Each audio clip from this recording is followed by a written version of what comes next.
Aloha and welcome to Bring the World Home, a production of the Returned Peace Corps Volunteers of Hawaii. My name is Deborah Ball and I served as a Peace Corps volunteer in Niger, West Africa. I'll be your host for today's program. Today we will be sharing a Peace Corps volunteer's experience from abroad. We would like to share a message of friendship, family, with people of all countries and cultures around the world. With us today is Sean Barnes, who served as a Peace Corps volunteer in Samoa from 2000 to 2003. Welcome, Sean. Thanks for having me, Deborah. Sean, could you tell us what motivated you initially to become a Peace Corps volunteer? It's a good question. I think everyone has their own motivations. I have to say the number one for me was the adventure, the thought of going away to a far off place and learning a new culture, learning a new language. And also because I wanted to help out, do what I could. I felt I had a lot to give back. And how did you first find out where you were going to be serving as a Peace Corps volunteer? Just got a phone call saying, you're going to Samoa. And I knew almost nothing about Samoa before I went. I've been a wrestling fan since a little kid, so I know Samoa has a long tradition of wrestlers. So that's pretty much all I knew about the country before I went. And were you nervous or were you open? How did you figure out where you were going? I was really excited. I looked on the internet at pictures, and it's just a beautiful place. It's kind of like here in Hawaii. The landscape is very, very similar. And yeah, it was like a vacation because I'm coming from Pennsylvania, so very cold and snowy there. So it was nice to get away to the tropics for a while. So can you show us where exactly you were coming? Here we are in Hawaii. Mm-hmm. And can you describe where you were down there in Samoa? Sure. So Samoa is right about here, right in between, say, Hawaii and New Zealand. It looks like you're actually on the border of the date line. Is that right. correct? The last sunset in the world is right from the northwest tip of my island of Savaii. And so what was your first impression when you arrived in Samoa? Oh boy, my first impression was of these crazy houses that didn't have any walls, and of children out playing. Everyone was out doing something. There was no one, shut in their house with their door closed, nothing like that. Everything was out in the open. It was very nice. Had you traveled before to another country, or? I'd done some traveling, yeah, but never for an extended period of time. So going to Samoa was the first time I really got to live in a place, in a foreign place, and get to learn about it. And it's almost spoiled me now for further travel because I can't go to a place for 2 weeks and try and soak it all in. It just doesn't work anymore. Can you tell us a little bit about what kind of training Peace Corps gave you when you first arrived there? Yeah, Peace Corps training was really thorough. I was very impressed with the training that they gave us. We had 3 months of training, pretty much, and I lived in the island of Upolu. And if I can show a map here of what we have. So this is Samoa, and there are 2 main islands of Samoa, Upolu and Savaii. And I did my training on the island of Upolu, which is in the lower corner. And I was there for 3 months, and then I lived on the island of Savaii. And just to give you a little reference, the Oahu is there in the corner to give you a size reference. And some people, I think, talk about Western Samoa and Samoa. Can you describe a little bit the contemporary names for Samoa? Yeah, it's a little confusing. So there's American Samoa, which is a totally different place, part of America. It's a territory of America. There are American citizens there. That's American Samoa. Now where I used to be called Western Samoa, and then a couple of years ago they just changed the name to just Samoa regularly. So it's its own country. It's been independent since 1962. And is there a big difference between the 2 Samoas? I only spent about a week in American Samoa, so I wouldn't be able to tell too much. So yeah, I don't really know. I didn't spend that much time in American Samoa. And what was your initial impression when you went out to your village? And was there somebody who was guiding you to where you'd first go and serve? Not really, no. But the village is really open and friendly. So as soon as I arrived, almost immediately, I was sort of adopted by a family. And this is my family here, this picture that I'll show. And at one point, my father from America came to visit. So I had my 2 dads eating dinner together, as you can see in this picture. And it was a little freaky, but it was really nice. You can see in this picture where it's a traditional eating pattern in Samoa where the adults would eat first, and then my brother is over there on the other side of the photo with 2 bowls of water, and he'll give water to the people that are eating. When they're done, wash their hands, and they'll take that food that they've eaten and bring it to the kids. So the adults eat first, and the kids will eat second. Sean, how does it work? Does the village select to have a Peace Corps volunteer, or did you get to choose, or how does it work in terms of where you go? And was there a Peace Corps volunteer in the village where you were before, or were you the first person there? Well, okay, so to answer your first question, I was a teacher in Samoa, so I worked at a school, and the school requested a Peace Corps volunteer. Oh, okay. And as for my village, we had a ton of Peace Corps volunteers, actually. We had, when I first got there, there was one other Peace Corps volunteer there, and then as I stayed on, there were two more that came in, and then one left. So we had a grand total of 3, and now there's 4 there, so we have quite a lot of Peace Corps in our village.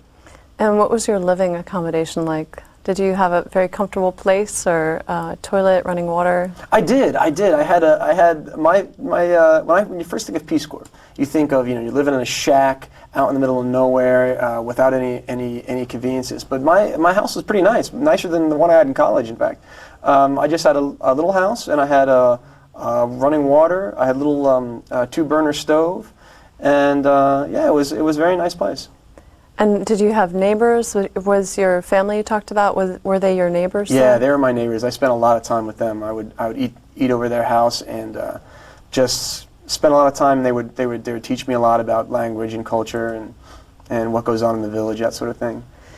Who were some of the people, Sean, who influenced you during your time in service? Did you have some mentors or people that really influenced your experience there? Yeah, yeah. I was lucky enough my first year to have a wonderful country director. The country director is like the head person in the Peace Corps in that country. His name was Brian Riley, and he was sort of an inspiration to us. He really knew how to get the most from a volunteer, and it's not a difficult job to have, and he was a wonderful leader in that position. What are some of the things that he did that influenced you? I think what he was able to do was understand that when Peace Corps come to a country, they've gone there for a reason. They're motivated and they want to do their jobs. And he was able to sort of let each Peace Corps do his or her own job and get the maximum results from that. So he would come by and visit the volunteers sometimes? Or? Yeah, sometimes he would come by and visit just to see what was going on, how things are, and what's going on out there in the field. Yeah, it was good. And can you talk to us a little bit about your work and your relationship with your students?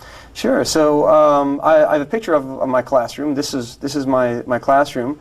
So we don't have any books, obviously no photocopier or anything like that. So we have to write all the notes on the board, and the students copy it down. And here in the picture, we're giving a test. So the tests are written on these big brown sheets of paper, and the kids copy it down. And it's a little challenging, also because English is not really that big over there, so you have to end up teaching in Samoan, which can be obviously very challenging. But it has a lot of rewards, because there's always that certain percentage of the class that really gets it and really wants to learn. And what is the average grade level that most Samoans reach? Is it elementary school, or? No, there's the required. Well, I don't know if it's required, but most Samoan kids go to about year 12, which would be I think about 11th grade here, and then they could go on then to further education to year 13 or university or anything like that. Did you have any special relationships with different students while you were there? Well, I was lucky enough my second year to teach computers. And that's because we had 7 computers donated to my school from a bank in New Zealand. And that was wonderful, because the kids really had never actually seen a computer. They had seen it in movies and TV, but had never seen one in real life. So all my students really got into it. They knew that computers had a lot of power, but they didn't know how to use it. So we did a lot of basic stuff, Microsoft Word, just basic stuff like that. And they really seemed to get it, and I had a much better connection with my students teaching computers than with math or science. I imagine some of the other villagers must have been curious about the computers as well. Did they come and check them out, or? Yeah. We offered. I offered a class for teachers that were in the other school down the road from me, and sort of a community class to sort of teach the adults also about computers. That was pretty fun. Was there a lot of humor that came up as they were learning, or? Well, humor is pretty much an everyday part of Samoan life. So yeah, there's a lot of laughing going on, and yeah, it's a lot of fun. And Sean, what are some of the activities you enjoyed while you were there? I see you have a bowl here that you brought today. Yeah, so over here, this is an ava bowl. This is, so ava is a very important part of Samoan culture. It's done before chiefly meetings and things like that. And so draped around it here is called an ulafala, and this is the fruit or the nut of the pandanus plant, which is called a hala here. So this is an ulafala. So the plant in Samoa is called fala, and here it's Hawaii it's called a hala. And this would be worn by a talking chief for giving speeches. And I have a picture here of just such an occasion. These are a number of chiefs from my village. They're called matai in Samoan. And you can see there the person who's speaking, he has an ulafala on, the red necklace. And then he also has one of these things here. This is called a fue. And this is sort of a ceremonial fly whisk. And it doesn't have any useful purpose. They don't actually shoo away flies with it. But when an orator is about to give a speech, he'll put it over his shoulder like this, and that means he's going to give a speech. He'll also have a very large staff, a staff in his hand too. And that's how he'll give his speech. And who actually crafts these? Is it the men of the village or the women, or who actually it could go either way. My dad actually made this. My father, who you saw before in the picture, made this. Your Samoan father. Yeah, my Samoan father. My father in Pennsylvania doesn't really know how to make these things, yeah. He also built a boat for me in like 2 days. He went up to the plantation with my two brothers and carved out a canoe in 2 days. To let you have a canoe? Yeah, so I can go fishing, yeah. Did he make it out of a palm tree, or? No, they have a special tree that they make it out of, because it has to be a very large tree to dig out the What's the name of the tree they make it out of? Oh, boy. I forget the name of the tree. But we don't have it in Hawaii. I don't know, maybe. And is it a sacred thing? Do they bless the canoe before they give it to you? It might have been a bit more sacred back in the old days. Now I think it's a bit more pragmatic. Did you get to go out exploring around the islands, or just out in the bay a little bit, or? I didn't go too much beyond the reef, because it gets a little hairy out there with currents, and I might end up in Tonga or something. So I pretty much stayed inside the reef. What are some of the things that you learned while you were over there, Sean, that really were from Samoa and through your experience of being there? Oh boy, I learned a lot. First and foremost, I think I learned to laugh a lot more, to perhaps take life a little less seriously sometimes. I think that's a really good thing. There's also there's a Samoan saying. It says, "Oleale lepule tautua." It means the way to leadership is through serving. And I think I learned that too, that that you should help and serve others. You should help and serve others, and also those older than you, people who are of more experience than you, that sort of thing. What are some of the ways that you felt you were truly of service there, and not just through your work, but through your presence there? Well, I think that's one of the things that you can never know as a volunteer. I don't know what impact I might have made there. My family would always put me to work serving chiefs and serving food and things like that. I don't know. I hope I made some sort of impact.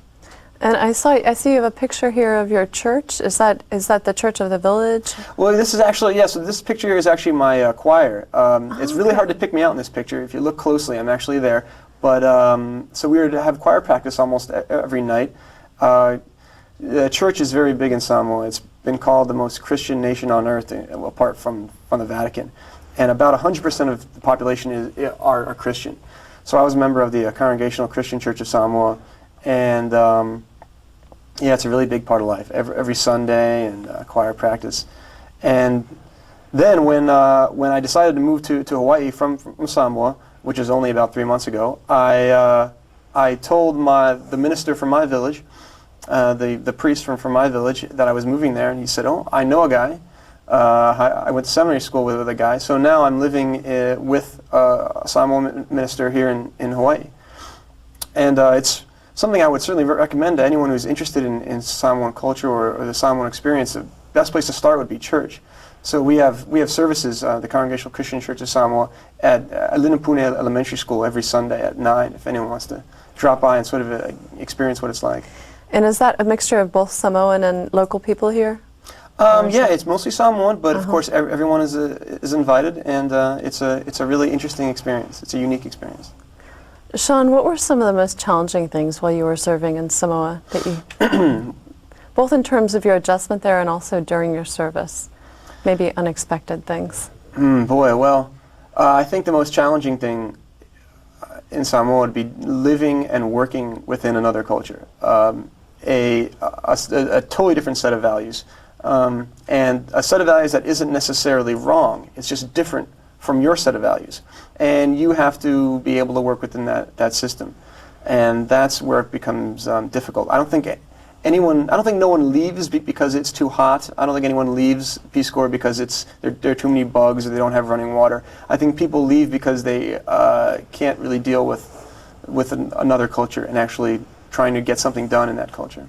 Could you give us a couple of examples of how things are different, like customs there that are quite normal that you had to learn? Boy, there are so many examples. I have a hard time coming up with just one, really. My mind races trying to come up with an example. But did you wear different clothes there, or did you wear just Western style clothes, or? For school, when I was a teacher, I had to wear sort of a pocket lava, so it's a one piece of fabric that forms kind of like a skirt, but that has pockets, and maybe a nice flowery shirt, and that was my uniform for school. Was that strange to initially? Was that the first time you had worn it? Yeah, especially when a wind blows and skirt comes up. It's part of the job, I guess. Yeah. And did you have anybody else you lived with, or were you living by yourself? Did you have somebody who was helping you with making food, or? Well, I had my family. My family really took care of me in every way. So I lived on my own house, but my family always took care of me if I needed anything, food or anything like that. And could you tell us some of the humorous experiences that you encountered while you were there? Every day there's something.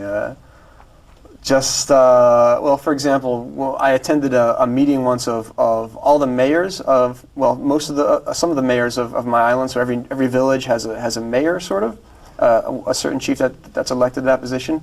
And these mayors got together and they were going to discuss business and things. But first the meeting started out with a round of musical chairs. And then they started dancing to Who Let the Dogs Out, and the jokes flew, and yeah, that's how the meeting went. So. And it was a formal meeting, but this is the humorous start. Yeah, well, it's part of the formal meeting, yeah.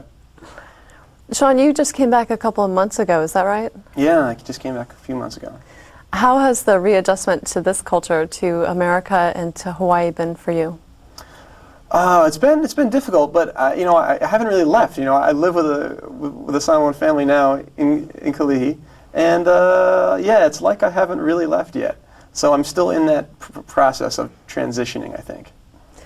Looking back at your 2 years in service, do you think that there were different phases you went through in terms of adjusting? For example, for myself, I was a Peace Corps volunteer in Africa, and I think for the first 6 months or 8 months, I was still trying to learn the language, I was still trying to adjust to the temperature, and I didn't feel I had a whole lot of space for, really getting involved and contributing a lot. Initially, it was more like I felt like a child and I was having to relearn everything.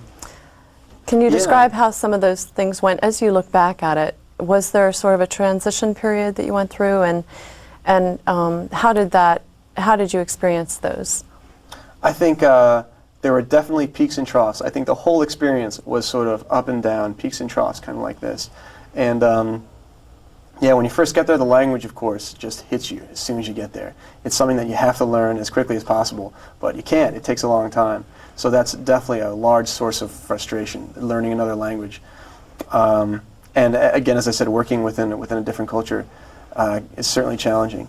But then you have the wonderful experiences, the stuff that just lifts you up. And those can be the little things, just hanging out with a family, being able to carry on a full conversation, just relaxing, feeling like you are really part of this family, or in your work, helping a student, being able to teach an after-school class, having a student get a job using computers because of your class, something like that. So it adds to this sort of peaks and troughs the whole way. I've heard a lot of volunteers say that they've had their highest points in their life and also their lowest points in their life during their Peace Corps service, and I think that's true. Do most people there speak English, or are most people English is really a challenge for them, or? Well, if you stay within the capital city, I think the capital city, certainly English is spoken almost by everyone. English is also taught in the schools. So it's definitely introduced. I think most people have a knowledge of English. And what is the political system like there? Well, the political system is very interesting. So there's a national government, the government of Samoa. But once you get out of the capital city, the national government is really minimal. Is it parliamentary or? Parliamentary system, yeah. It's based on New Zealand. It was at one time part of New Zealand. But once you get to the rural villages, it's all the matais, all the chiefs of the village that make all the rules. And they are pretty much the end-all and be-all of the laws in that village. And then the rules could change from village to village. Right down the street could be a whole new set of laws. But I think that's a very effective form of government, because if you live in your village of, say, 500, like there was 500 in my village, and you're thinking about committing a crime, stealing something, or fighting someone, I think it's a much bigger deterrent to know that you're going to be punished by your friends, your neighbor, your uncle, rather than some random policeman you've never met or some judge who you've never seen. I think it's much more effective to be punished by the people you know and love. Mm-mm. And is that passed down through the family, or how do people get those titles? Titles are passed down through the family, so there may be a number of different names, title names, that the family may possess, and they sort of get together and elect who they're going to pass their title on to. So every family gets to elect chiefs, and then all the chiefs of the village get together and make all the rules. So it's kind of like the House of Representatives here in America. Every state gets to elect a representative. They go to Washington and they make laws. And it's the same way in the village. Every family elects a chief, and the chief goes to the meeting and make laws. And then do the chiefs go into the capital? Do the chiefs have a connection with the parliament? Is that how it works? Well, minimal. It's pretty minimal. The chiefs are pretty autonomous. Mm-hmm. Luckily, there can sometimes be friction between the national government and the local chiefs, but it hasn't really spilled over in anything major yet. And Sean, how do people make a living there? What is the staple food, and what do people do for agriculture? So everyone in the rural environment pretty much has their own plantation, family land that they work. A lot of taro, very similar to Hawaii. A lot of bananas, a lot of breadfruit. Cocoa is very big there too. So pretty much everyone grows their own food. So you make your own house, you grow your own food. It's a pretty nice system. Do they call it taro, or is there another name for it? Well, it's actually talo with an L instead of R. Yeah, yeah. And I also have a picture of a house, of sort of a typical house. So this is my friend Sio's house. You see him out there in front with his knife. So as you notice, the houses don't have any walls, because there's not really a need for walls. You have a nice breeze coming through. And what about if there's a storm? A storm, well, you can put down blinds. You can make blinds out of coconut leaves and put them down temporarily. Mm-hmm. So Sio and his family of about 5 live in that house. So don't you get wet when the rain's blowing, or that keeps the rain out when you put the blinds? Blinds are pretty good. Blinds are pretty good at keeping the rain out. You'd be surprised. And who makes the homes? Does it just the individual family, or does the whole village chip in? It's usually, it would be more than just the individual family. It would be as many people that wanted to help out. Mm-hmm. And so for your house, who made your home? Well, my house was a government house. As part of the deal of Peace Corps in Samoa is that the government would provide housing for all the volunteers. So I was in a house built by the government. Before you went into Peace Corps, were you actually a member of a church? Or was that through your Peace Corps experience that you became a member of the church there? It was basically through my Peace Corps experience. It's through living in a village that is a very religious village, and seeing how the church is so involved in everyone's life, and how in a lot of ways it's a very positive influence. So that sort of helped me to go down that road. So it helped you to adjust while you were there, sort of to have a place of community and connection and stuff? Yeah, definitely a place of community, a place of a sense of family. And the whole village is sort of a sense of family. When you live in a village of 500, obviously you get to know everyone, and everyone tends to be family. And how would you say your connection with the church serves you here? Did they keep you in touch with your friends back in Samoa, or? Well, it's kind of hard to keep in touch with friends back in Samoa, but it keeps me involved in the Samoan community, in Samoan culture. And what do you think was the hardest thing for you in terms of readjusting to the States? Still working that one out. I don't know. We'll see how that one goes. I know one thing. So here in Hawaii, there are a lot of Samoans that live here, and people may have seen tattoos. I have a photograph of tattoos, Samoan tattoos.